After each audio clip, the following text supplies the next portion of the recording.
barrier. That was actually a major infection route for the polio virus. In fact, public health officials started cauterizing the nasal passages of schoolchildren by spraying caustic chemicals up their nose in an effort to prevent the disease.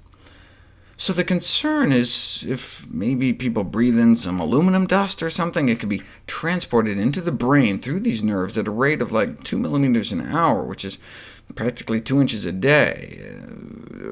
But doubt has been cast on this theory by a case report of a woman born with a birth defect in which she had no smell nerves, yet still developed Alzheimer's-like pathology. And so to date, all the supporting evidence is really just circumstantial. It is clear, though, that changes in the sense of smell is among the first clinical signs of Alzheimer's, occurring during the preclinical phase, meaning before there's any noticeable cognitive decline. So maybe we could use these changes to predict or diagnose the disease. For years, researchers have been trying to find markers of brain illness hidden in people's ability to smell, using all sorts of fancy gadgets. Functional MRI scans can detect differences in brain activation in response to an odor, in this case lavender. This is what you see in a normal brain. This is what you see in an Alzheimer's brain, unequivocally demonstrating that you can pick up changes in smell function due to Alzheimer's. But do we really need a $1 million machine? An ingenious group of researchers at the University of Florida discovered all we may need is some peanut butter and a ruler. Considering that the left side of the brain primarily processes what we smell through our left nostril, and the right side of our brain covers the right nostril, and Alzheimer's strikes the left side more than the right, what if we performed the following experiment?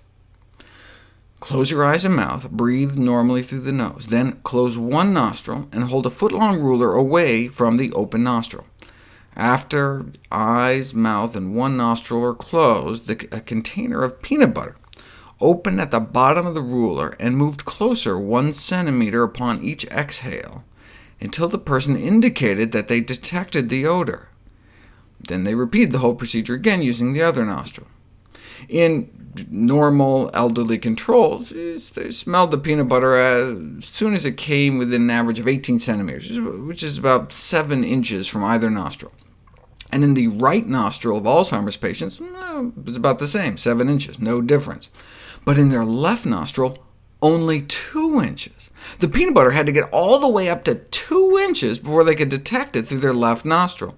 And this happened every single time.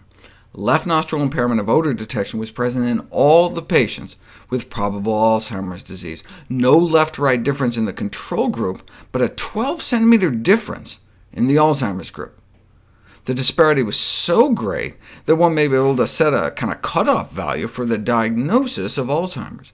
Compared to patients with other causes of dementia, this nostril asymmetry of odor detection was 100% sensitive and specific, meaning no false positives, no false negatives, and compared to healthy people, 100% sensitive in picking up cases of Alzheimer's, and 92% specific, meaning in this study, if you had Alzheimer's, there's a 100% chance of having that wide left-right discrepancy. But if you had that discrepancy, the chances of having Alzheimer's was only 92%, meaning some false positives. Now, the reason they say probable Alzheimer's is the only way you can really confirm someone has it is on autopsy.